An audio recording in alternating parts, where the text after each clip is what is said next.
Good morning. आज corona और उससे संबंधित आने वाली जो समस्याएं हैं, जो हमारे ज़हन में एक प्रकार की भ्रांतियां बैठ गई हैं, उन पर कुछ परिचर्चाएं हम करेंगे। सबसे पहले मैं आपको अपना परिचय दे देता हूं। मैं हर्षराज शुक्ला, भौतिक शास्त्र विभाग, शासकीय महाविद्यालय नस्तिगमा, रीवा से हूँ। 5 बातें हैं जिन पर मैं आपसे विशेष तौर से परिचर्चा करूँगा। पहली बात जिसका आशय है कि घर बैठे बैठे हम बोर हो जाते हैं। मतलब आप जिस घर पर बैठे बैठे बोर हो रहे हैं, तनिक विचार करिए कि उसी घर तक पहुंचने के लिए लाखों लोग पैदल चले, बहुतों ने अपनी जान की कुर्बानी दी और हजारों लोग अभी भी इस आस में बैठे हैं कि कब घर पहुंच जाएंगे। आज अगर आप घर में हैं और अपने परिवार के साथ साथ अपना ख्याल रख रहे हैं, तो यकीन मानिए आपसे बड़ा दूसरा व्यक्ति कोई सौभाग्यशाली नहीं है।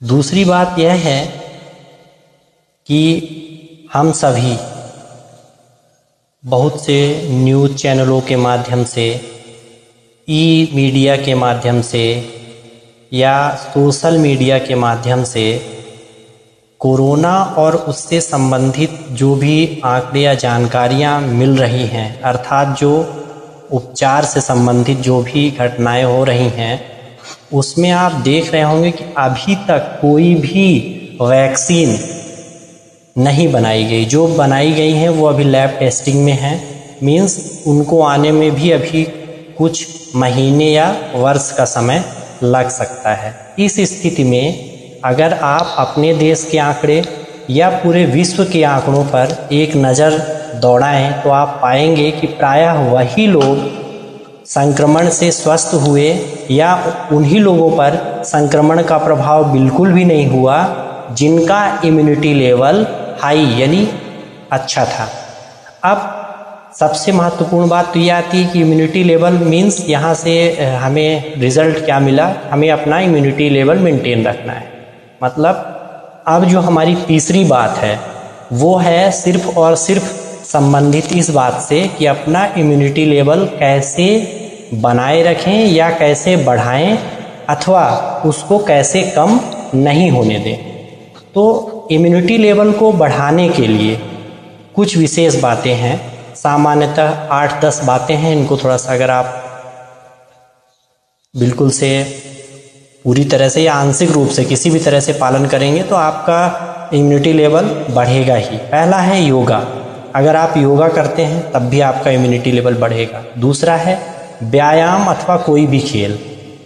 अगर आप कोई खेल खेलते हैं, मानसिक के अलावा शारीरिक, जिसमें ऊर्जा व्यय हो। तीसरा है घर का बना शुद्ध खाना खाएं। चौथा है आंवला और उसके जितने भी उत्पाद हैं जो आपको मिल सकते हैं उनका प्रयोग करें। पांचवा फलों का सेवन करें, कोशिश करें कि खट्टे फल मिले। छठा है हरी सब्जियों का प्रयोग करें। सातवां अधिक से अधिक दाल का सेवन करें। आठवां है शक्कर की बजाय गुड़ का सेवन करें। नौवां है तुलसी और आयुर्वेद से संबंधित जो पेय हैं जैसे काढ़ा, उसका सेवन करें। और जो 10वां है वो दूध और उससे जो उत्पाद बने हैं उनका प्रयोग करें, जैसे दही हो गया, घी हो गया। इन चीज़ों का अधिक से अधिक सेवन करें। अब इसके बाद एक बात और आती है कि इम्यूनिटी लेवल हमारा कम ना होने पाए, इसके लिए भी कुछ परहेज की ज़रूरत है। यानी कुछ चीज़ें ऐसी हैं जिनके सेवन या प्रयोग से हमारा इम्यूनिटी लेवल कमज़ोर होता है। पहला, मैदे से बनी अगर कोई भी चीज़ है, जैसे पिज्ज़ा हो गया, बर्गर हो गया, कचौरी हो गया, समोसा हो गया, जलेबी हो गया, ETC बहुत सारी चीज़ें हैं। दूसरा, रिफाइंड ऑयल का बिल्कुल भी उपयोग नहीं करें। तीसरा, चीनी का उपयोग जितना कम से कम हो सके वो करें। चौथा जो है, बाहर का बना जंक फूड बिल्कुल भी प्रयोग नहीं करें।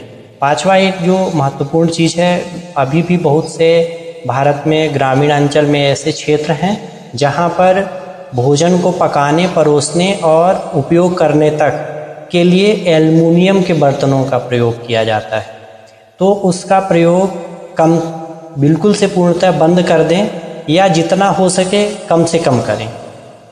अगला पॉइंट है वो ये है कि जो कोल्ड ड्रिंक्स हैं, कोल्ड ड्रिंक्स का हम बिल्कुल भी सेवन नहीं करें। और लास्ट एक चीज़ और है जो आपके शरीर के इम्यूनिटी लेवल को कम कर सकती है, वो ये है कि जो पैकिंग वाले मटेरियल्स हैं उनका अगर आप कम से कम प्रयोग करेंगे तब भी आपका इम्यूनिटी लेवल घटने के चांसेस कम हैं। अब कुछ और महत्वपूर्ण चीज़ें हैं। जो चौथी बात है वो ये है कि भारत सरकार और वर्ल्ड हेल्थ ऑर्गेनाइजेशन मतलब WHO के द्वारा समय समय पर कुछ निर्देश इस पैंडेमिक, इस महामारी के लिए जारी किए जाते हैं, जिनका पालन हम प्रायः बहुत से लोग नहीं करते। अतः हमारा सभी से एक निवेदन है कि जो भी शासन के नियम या निर्देश निर्धारित होते हैं उनका स्वयं भी पालन करें और दूसरों को भी जागरूक करें, जिससे कि वो भी उस चीज़ का पालन करें। एक और महत्वपूर्ण चीज़, स्वास्थ्य अधिकारी मीन्स कोरोना योद्धा में जो भी आते हैं, स्वास्थ्य कर्मचारी, सफाई कर्मचारी या स्वास्थ्य अधिकारी, पुलिस प्रशासन के लोग, इन सभी का सम्मान करें। साथ ही इनके द्वारा दिए गए निर्देशों का पालन भी करें, मतलब इनका आदेश सराखों पर होना चाहिए। फिर इसके बाद आती है पांचवी बात, हमारे भारतीय अर्थव्यवस्था से है। देखें, प्रत्येक बार का लॉकडाउन, अमेरिका सबको पता है अमेरिका में कितने डेथ्स हो रही हैं, इसके बाद भी उसने काफ़ी लॉन्ग टाइम तक बहुत सारे जगहों पर लॉकडाउन नहीं किया, अभी भी नहीं कर रहा है। क्यों नहीं कर रहा है? इकोनॉमिकल सिचुएशन या जो भी वहाँ की परिस्थितियाँ हों। लेकिन भारत में शुरुआत से ही अगर लॉकडाउन हो रहे हैं, मीन्स प्रत्येक चरण का लॉकडाउन भारतीय अर्थशास्त्रियों के हिसाब से अगर माने तो भारत की अर्थव्यवस्था को प्रत्येक 10 वर्ष पीछे कर रहा है। अर्थात जब पहला लॉकडाउन हुआ तो हमारा भारत वर्तमान स्थिति से 10 वर्ष पीछे चला गया। जब दूसरी बार का लॉकडाउन हुआ मतलब 20 वर्ष के लिए पीछे चला गया। जब तीसरी बार का लॉकडाउन हुआ मतलब 30 वर्ष। अब जब चौथी बार का लॉकडाउन हुआ मतलब 40 वर्ष पीछे चला गया। अब इस अर्थव्यवस्था को पुनः जीवांत बनाने के लिए और इसको सुदृढ़ बनाने के लिए हम सभी का एक जो मतलब विशेष कर्तव्य है वो क्या है कि हम स्वदेशी वस्तुओं का प्रयोग करें। ठीक है, बस आज इतना ही। धन्यवाद।